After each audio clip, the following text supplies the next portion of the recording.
gaarigaas hadduu ii qarxi lahaa wixii meesha jooga horta waxaa waaye jahannamay wada aadi lahaayeen laakiinse gaariga waa maaragtaa diiday inuu qarxo waan ku celceliyey meesha laga qarxinay waan ku celceliyey oo ii suuragali weysay kuwii xabadaygu soo furjinayeen baa maaragtaa gaariga ku sheerarayay way kala ordeen difaaca way ka baxeen oo ii suuragali weysay maca daalika gaarigii ayaa dhexdiisa waxaa ka kacay holac iyo waxyaabahaas ka kacay kursigan ku fadhiyo dhan yacni maaragtaa waxaa wada qabsaday holac asigii dhan baa holac is qabsaday maadaama holac gaariga oo qabsaday oo dhexdiisa holac ka kacay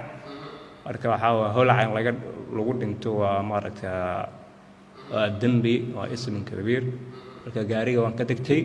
mas'uuliyadda dembiga ma reebayso qof caadifaysan oo ku jidbaysan arrintiisa ninkaani jidbaddii uu ilaa hadda ku taagan yahay qof waalan maaha tan labaad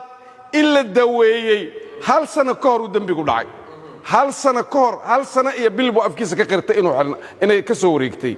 muddadaa intaa leeg isaga caafimaadkiisa maadaama dhaawac uu yahay aan la badbaadinaya kiiskiisu wuu caddaa